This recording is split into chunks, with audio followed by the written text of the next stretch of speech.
kita harus bedain antara needs sama wants. Kita udah diterapin ya di Indonesia mungkin rajin menabung gitu. Benar.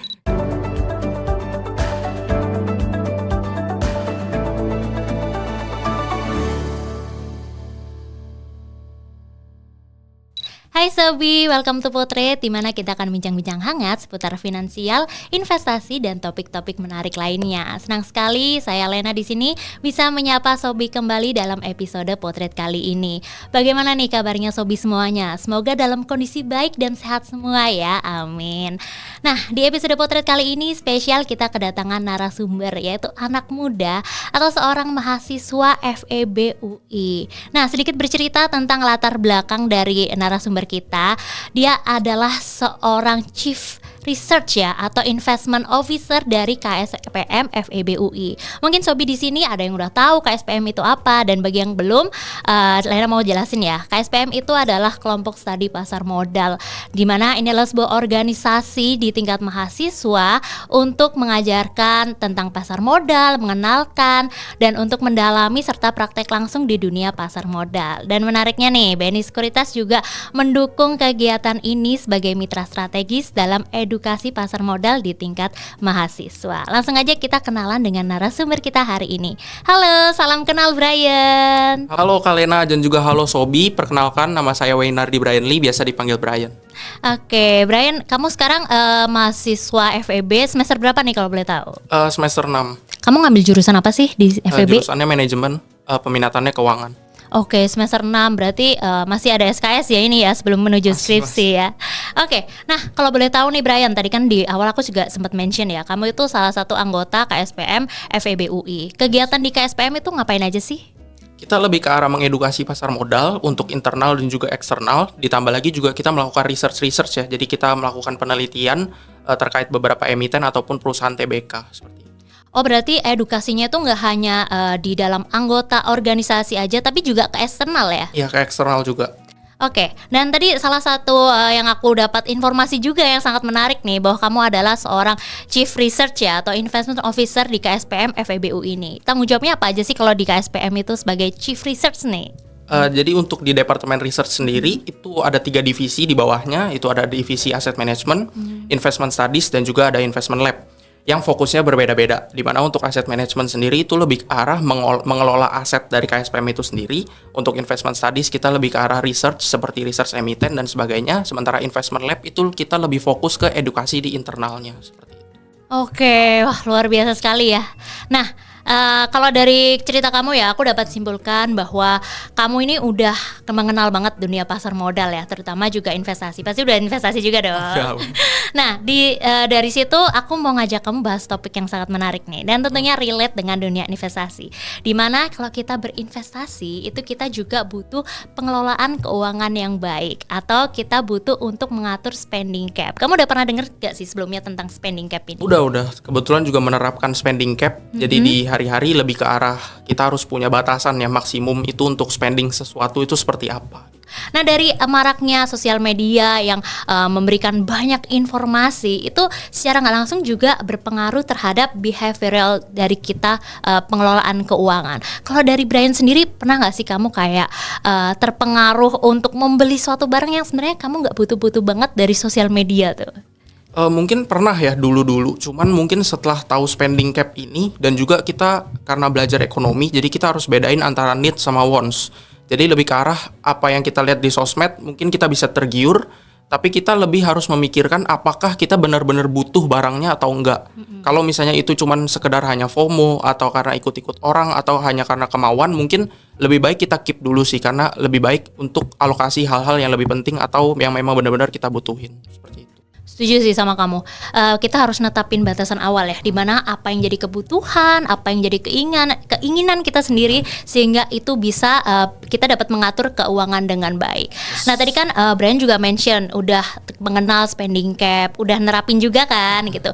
Dari strategi Brian mengatur keuangan, apalagi spending cap ini kayak gimana sih strateginya? Mungkin kita perlu alokasi ya. Jadi kita terapin namanya capital budgeting. Kita membuat kayak budget atau alokasi berupa anggaran, kayak misalnya untuk kebutuhan berapa persen, nominalnya sekian, untuk misalnya dana apa sekian persen gitu. Jadi lebih ke arah harus jelas dan terukur Tapi kita tetap buat skala prioritas dan kita alokasiin budgetnya itu lebih ke arah untuk kebutuhan dulu. Nah, sementara untuk kemauan ini lebih ke arah nanti. Oke, benar banget. Kita harus punya porsian masing-masing ya, berarti ya kayak untuk yang kita keluarkan untuk apa, untuk apa, untuk apa. Nah, ini tuh menarik ya, Brian. Aku tuh sering dengar dan juga pernah baca banyaklah di sosial media atau teman-temanku tuh bilang ada alokasi itu 50, 30, 20% nih untuk sekian, sekian. Jujur aku juga awal-awalnya mengikuti itu karena itu yang menurutku paling realistis ya. Kalau dari Brian ada nggak sih kayak exact berapa persen untuk apa, berapa persen untuk apa, atau seperti apa kalau dari sisi Brian? Kalau saya sih nggak ada exact kayak 50, 30 berapa gitu ya. Cuman lebih ke arah kita pokoknya penuhin kebutuhannya berapa, itu dibagi per nominal. Jadi nggak per persen.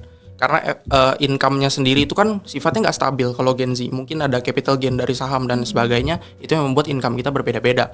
Maka dari itu budgeting setiap bulannya juga disesuaikan. Tapi kalau saya pribadi sih lebih ke arah banyakin savingnya. Jadi ketika banyakin savingnya, kita punya gainnya lebih banyak, jadi kita bisa punya buying power yang lebih banyak, itu bisa gerak ke investasi dan kemana-mana gitu. Jadi cashnya juga banyak. Oke, benar. Seperti yang tadi kita mention di awal ya, kalau kita mau investasi lebih optimal, kita harus punya pengelolaan keuangan yang baik terlebih dahulu. Nah, Brian kan juga tadi udah mention ya, kalau kamu tuh punya pembagian sendiri terhadap keuangan, mana yang buat saving, mana yang buat kebutuhan, atau mungkin ada sedikit keinginan juga ada dananya tersendiri gitu ya.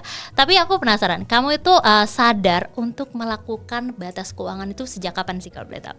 Kalau batasan mungkin sejak kecil ya, karena kita udah diterapin ya di Indonesia mungkin rajin menabung gitu. Bener. Jadi ketika kita nabung ya kita punya banyak cash dan kita bisa melakukan alokasi atau kita bisa bebas beli apa aja gitu selagi cashnya mencukupi. Nah, kalau mungkin untuk menerapkan batasannya lebih ke arah pas SMA sih ya. Jadi dialokasiin sekian-sekian untuk apa gitu. Dan baru dilanjutkan lagi dan ditekuni lagi sampai sekarang.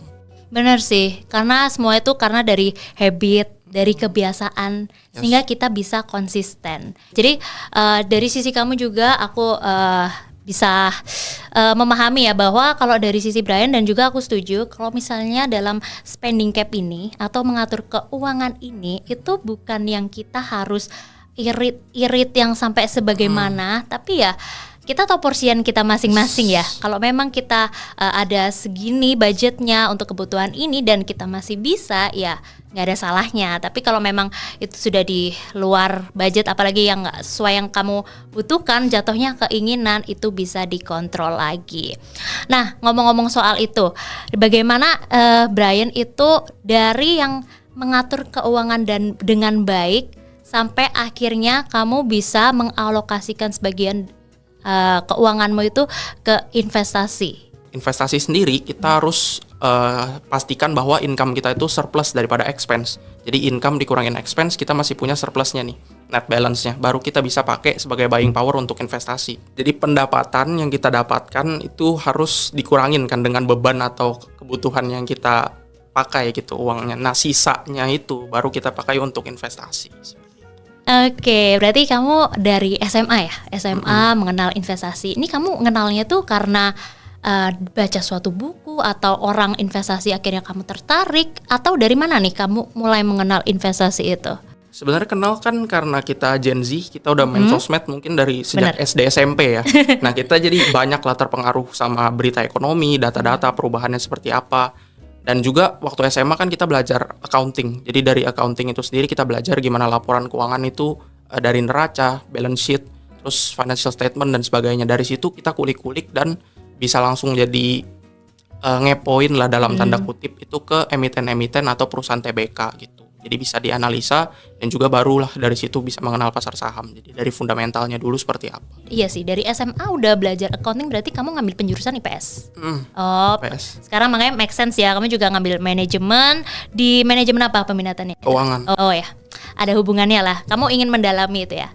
Berarti kalau dari situ sendiri kamu belajar investasi itu semakin lama semakin di titik sekarang ya, semakin paham lebih dari dunia perkuliahan, atau kamu belajar sendiri dari ya search lain gitu? Sebenarnya mungkin kalau belajar sih bisa dari mana aja ya. Benar. Jadi Entah dari diri sendiri kita ngulik-ngulik, entah dari kuliah juga mungkin kan dapat insight.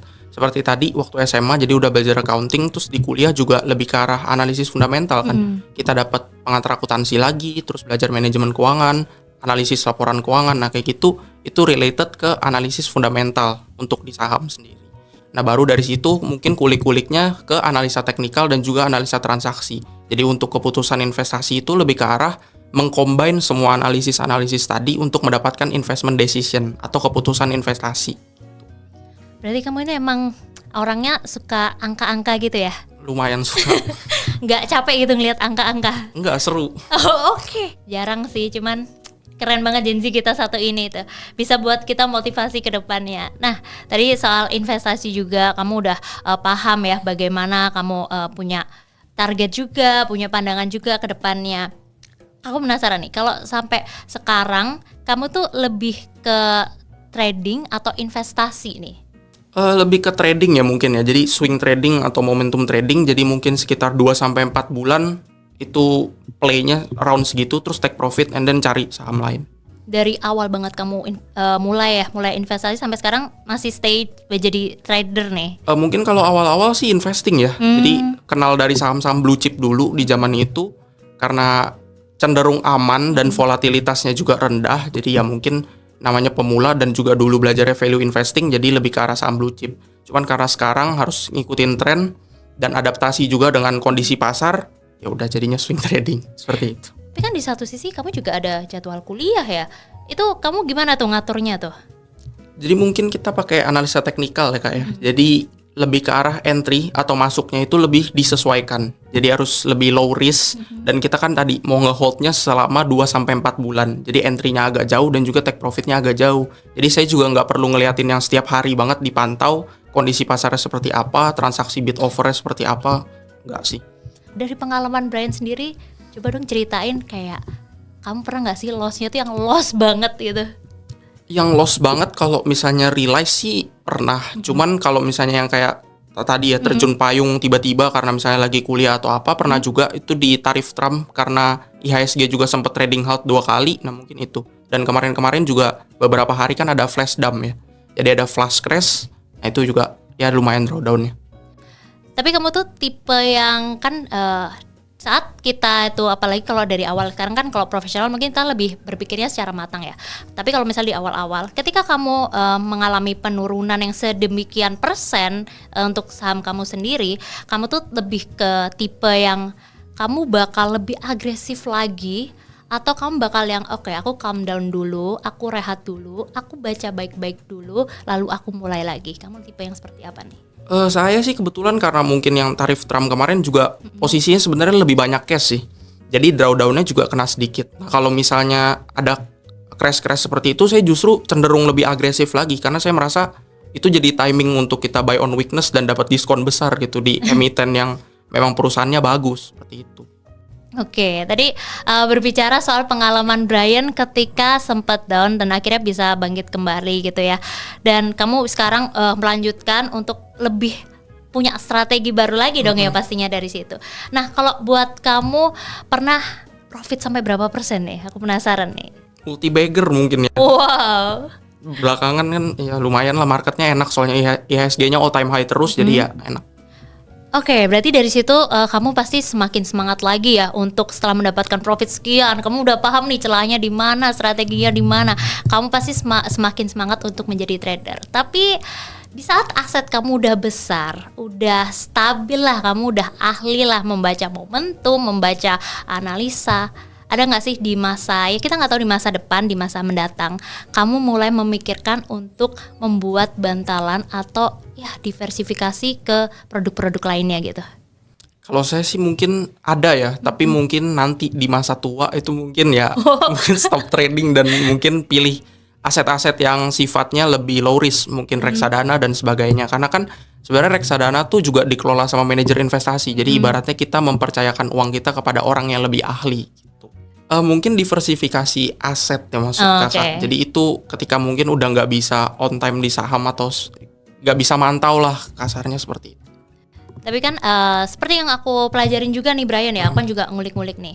Untuk aset-aset selain saham itu mereka itu poinnya tuh lebih ke sistem berkepanjangan. Semakin lama kamu mulai investasi, semakin banyak berkembang. Kalau misalnya kamu investasinya nanti nih, apakah kamu nggak ingin memanfaatkannya dalam jangka waktu yang lama sejak ya beberapa tahun ke depan gitu? Nah kalau mungkin diversifikasi sekarang kan sebenarnya lebih saham atau cash. Nah kalau misalnya diversifikasi untuk ngurangin resikonya ya, kalau saya pribadi sih memperbanyak cash ya, terutama kayak misalnya lagi marketnya lagi terlalu hype banget. Nah itu biasanya saya tarik dan lebih pilih pegang cash dulu. Nah ketika misalnya ada momentum untuk crash lagi, baru saya entry lagi main di situ. Nah untuk misalnya diversifikasi ke aset lain, sebenarnya kalau misalnya kita masih muda, terutama Gen Z, lebih baik kita berani ambil resikonya sekarang sih daripada diversifikasi dan kita cenderung main low risknya saat ini, seperti itu. Oke, berarti kamu ini tipe yang high risk high return ya. Bisa dibilang iya. Oke Brian, nah dari cerita kamu tadi aku juga dapat menyimpulkan bahwa kamu sebenarnya itu sudah mendapatkan income yang cukup besar juga ya dari investasi, dan mungkin sebagian besar income kamu itu juga dari investasi ya. Yes. Yang kamu kelola lagi, kamu take profit, kamu kelola lagi. Wah, itu sebuah mindset yang sangat bagus ya untuk apalagi Gen Z ini. Nah dari situ kan kamu sudah merasakan nih income yang semakin lama semakin besar, profit semakin besar pendapatan.